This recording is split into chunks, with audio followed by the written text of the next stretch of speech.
dia juga dia yang pegang kayak gitu loh. Oke, Samen tadi kan nanyain solusinya seperti apa. Intinya kalau bukan Samen yang melakukan, kalau bukan Samen yang bersalah, saya rasa lepaskan saja. Solusinya ya nggak ada, memang harus dibayar. Kalau Samen nggak mau bayar, ya udah biarkan. Ya udah, itu dia mau WhatsApp kayak gimana terserah aja. Allah juga tahu saya. Tapi kan paspormu nggak digadein ke dia kan? Paspor saya sama majikan saya. Makanya kamu masih beruntung. Majikanmu pegang paspormu. Kalau enggak kamu malah mampus 2-3 kali. Mam tahu nggak? Itu Mam tahu nggak? Kenapa? Itu si A itu baik banget sama saya, tapi saya tidak nyangka dia seperti itu. Dia itu dipercaya sama anak-anak ya. Dia nitip gadein paspor ke tempat si Mami lah. Oke, tahu-taunya itu digadein kemana-mana. Apanya? Paspor. Orang baik pasti ada maunya, Mbak. Kalau orang yang tidak pernah marah sama orang lain, kalau orang selalu tulus, itu karena ada maunya. Nah, tapi kalau aku juga nggak nyangka kenapa ya, kayak saya dia minta apa, dia butuh apa, ya udah itu uang ada pakailah, kalau memang mamamu sakit Kak pakai aja. Tapi ya nggak tahu ternyata sekarang dia kayak gini, malah sekarang semua fitnah itu dituduhkan ke saya kayak gitu. Sekali lagi, karena saya tidak tahu permasalahan kalian dari awal, saya cuma dengarkan curhatan dari sampean. Menurutku, jangan mudah percaya sama orang, karena orang baik ada tujuan.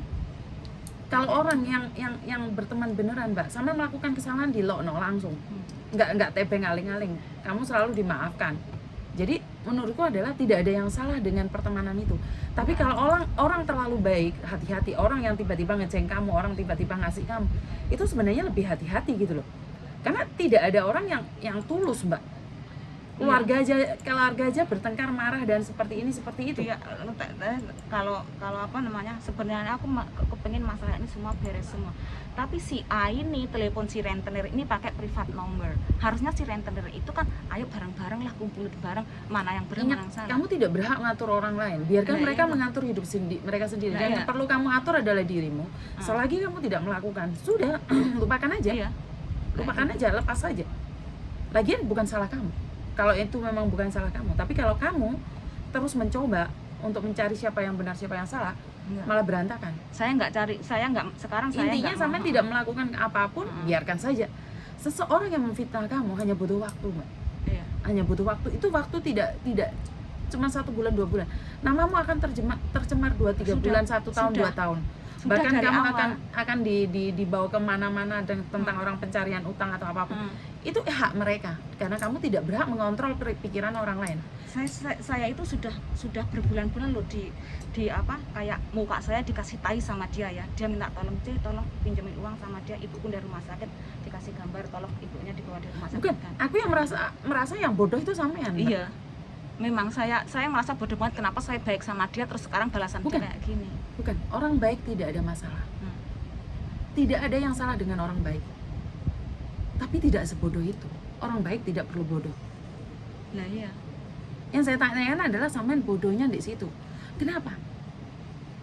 Kamu boleh baik, tapi jangan sampai bodoh. 1, kamu punya keluarga, tujuanmu ke sini bukan menyenangkan siapa-siapa. Kamu butuh uang buat keluargamu.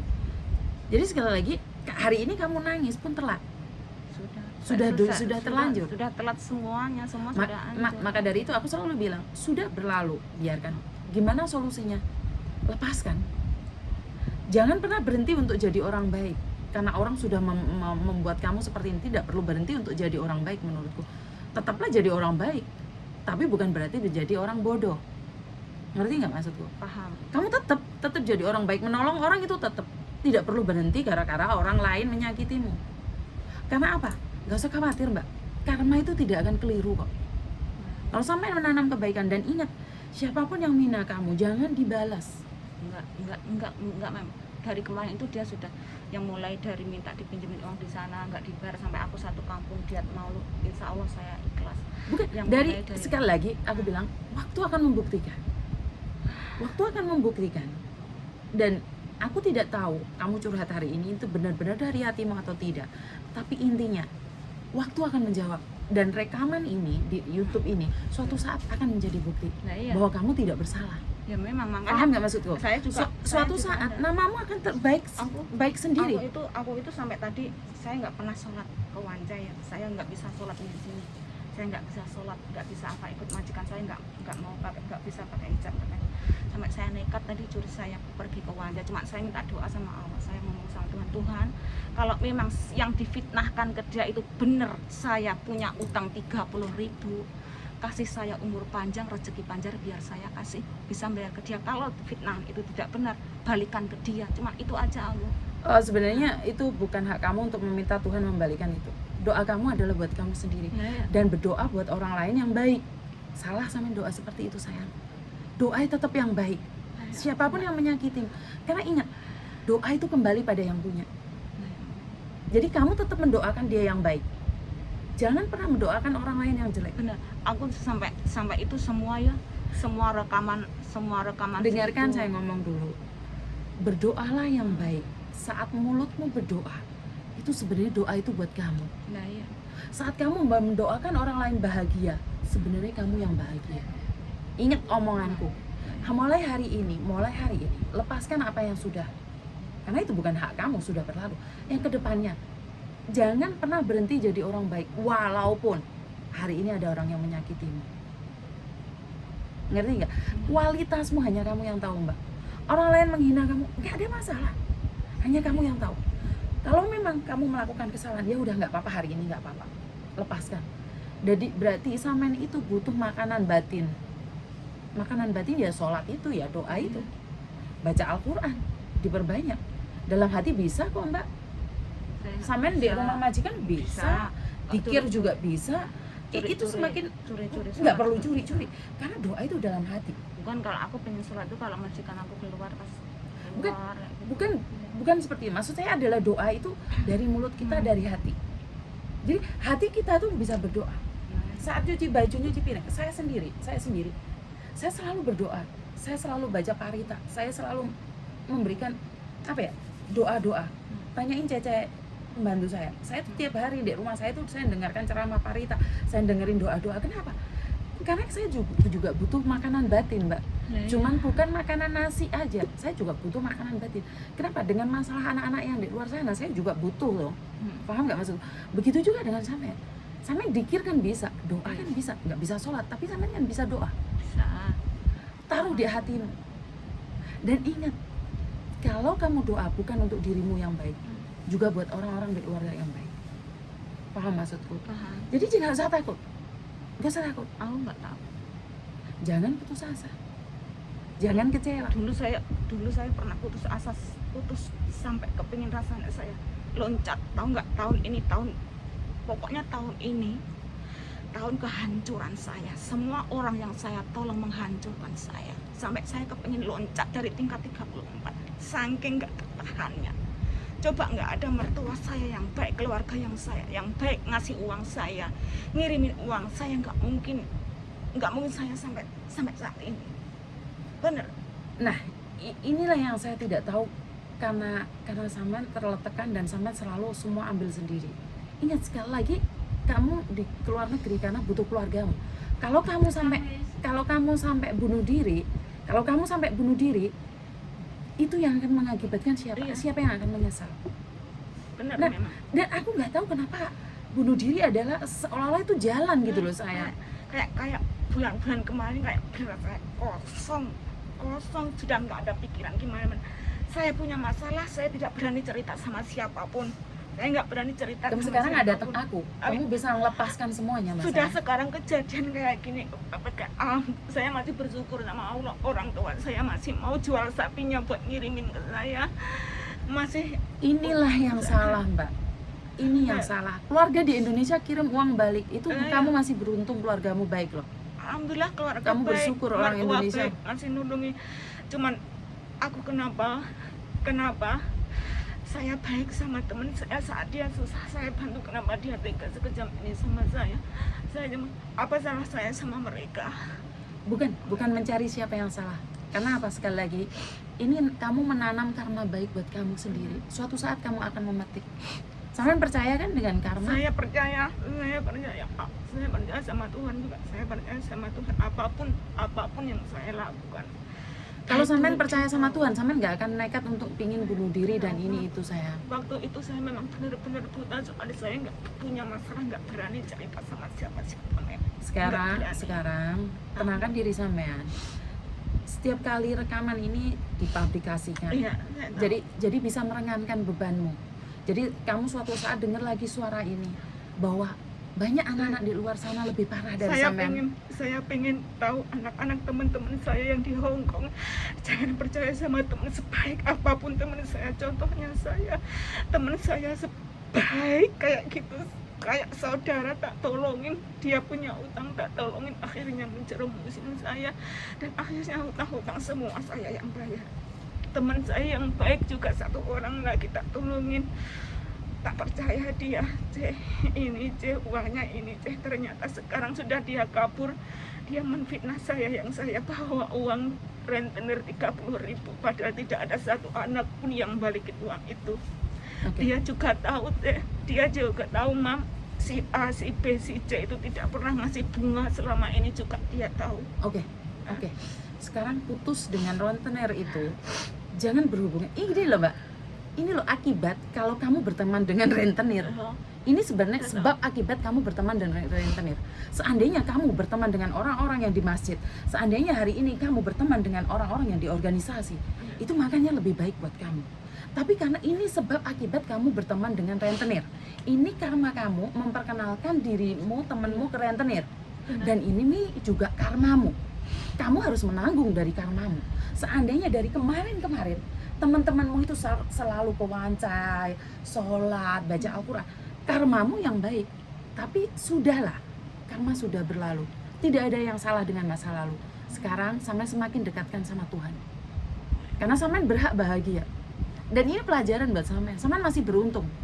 Keluargamu orang hebat. Aku salut sama keluargamu di Indonesia yang menjual barang-barangnya demi kamu yang di Hong Kong loh. Kamu ke luar negeri malah keluargamu kirim uang ke Hong Kong, Mbak. Saya kalau melihat ya Rasid kiriman bapak saya, adik saya itu rasanya ya Allah ya Rabbi.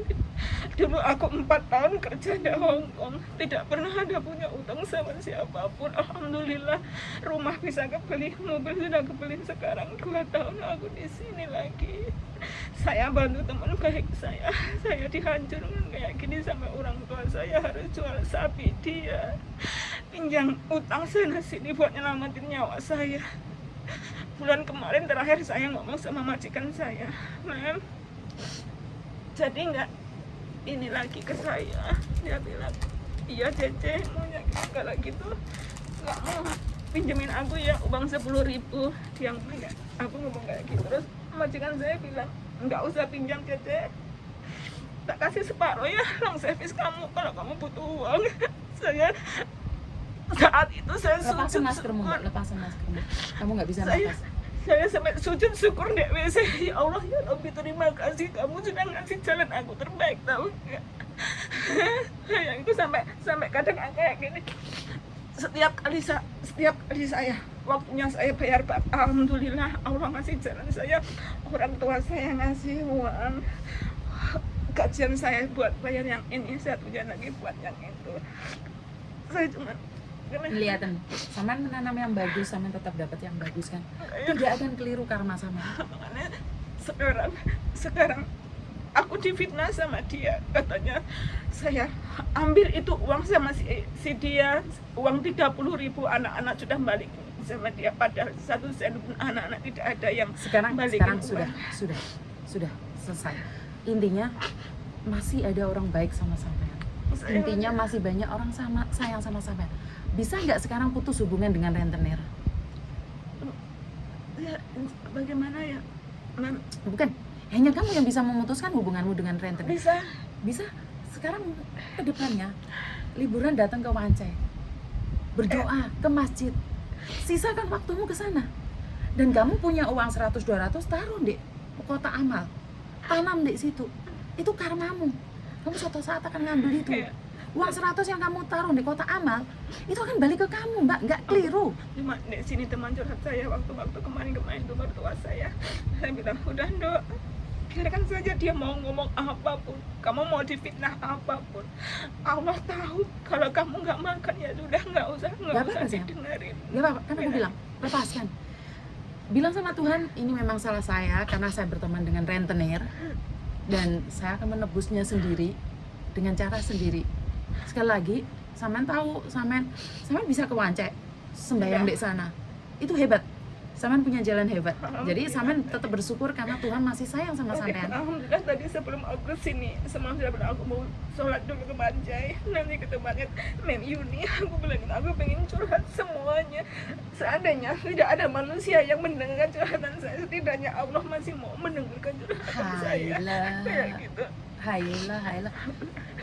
Udah, duduk di sini. Ada cerita anak yang lebih parah dari sampean. Ngomong, jadi aku tidak mau sampai larut dalam kesedihan. Masih banyak anak lagi yang lebih parah.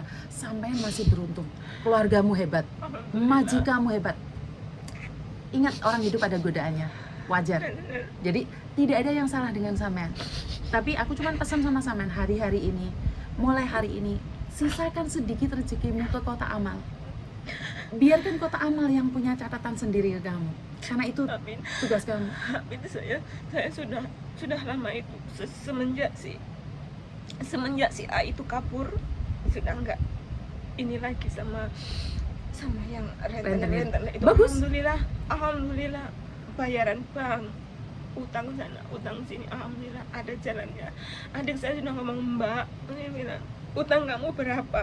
Ngomong kayak gitu, nanti tak bantu dari sini. Nanti kalau sampean udah beres utangnya sampean, ditata lagi hidupnya sampean gimana? Keluargamu hebat. Kamu masih beruntung, keluargamu hebat. Salut sama keluargamu, salam buat keluargamu. Padahal dari awal, kenapa saya tidak mau cerita semua sama keluarga saya itu? Saya ada satu kesalahan yang pernah saya buat sama keluarga saya. Saya kepingin nggak kepingin nyusahin orang tua saya. Bisa nggak di sini kamu minta maaf pada keluargamu? Bisa. Sekarang kamu ngomong sama keluarga. Untuk keluarga saya, emak bapak saya yang di Banyuwangi, adik saya yang di Banyuwangi, saya minta maaf. Selama ini saya tidak pernah mendengarkan omongan mereka. Saya egois. Saya ingin membuktikan kalau diri saya kuat, kalau saya bisa. Tapi sebenarnya saya tidak bisa tanpa keluarga. Benar, Mek?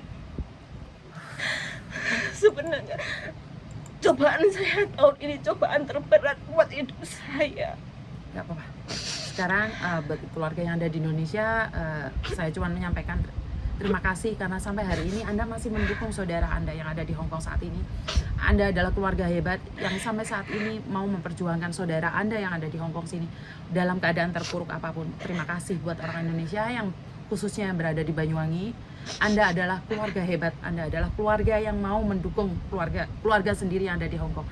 Banyak yang saya dengar bahwa keluarga di Indonesia itu selalu menjatuhkan dan butuh uang saja.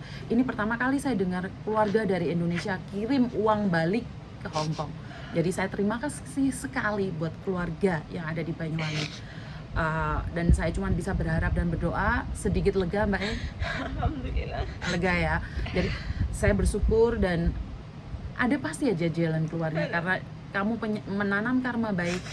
Aku lihat sedikit demi sedikit sebenarnya kamu menuai karma baik juga. Jadi yang dibohongin sudah, biarkan, lepaskan. Untuk di sini juga mertua saya selalu bantu saya.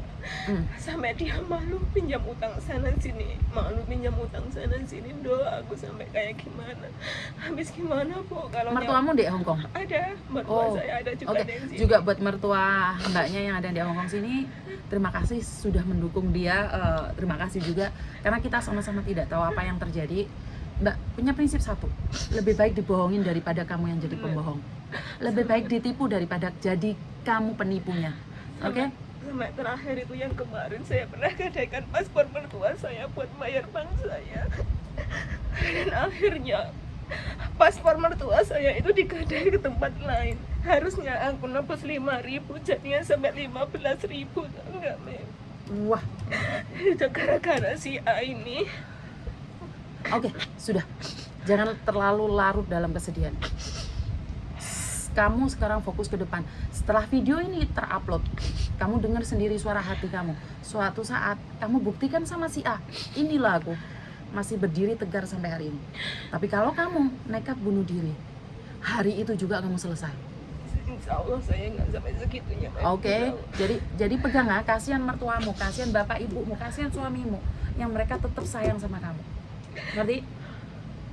Tak tutup dulu ya, biar nggak kepanjangan ya. Ah, saya nggak tahu ngomong apa. Berapa kali sih saya ngomong tentang rentenir utang bank, rentenir utang bank. Saya cuma minta sama mbak-mbaknya di luar sana, ayolah rek, podo-podo apa ya, berteman ya berteman lah. Kalau kalian gayanya glamor, ini loh contohnya satu-satu kayak gini. Buat apa sih uang? Kalau kalian butuh uang untuk bangun, di Indonesia itu bisa bangun. Tapi kalau kalian butuh uang untuk glamor, itu yang tidak mampu. Karena glamor, gaya, tidak ada yang bisa menyaingin. Banyak orang kaya tapi biasa aja, tapi orang yang pura-pura kaya gayanya selangit. Itu aja pesan dari saya. Terima kasih buat keluarga yang selalu mendukung mbaknya ini agar tetap bisa kuat sampai menjalani selesai utangnya. Dan buat ibu mertua, terima kasih juga, Anda orang hebat yang mau mendukung menantumu.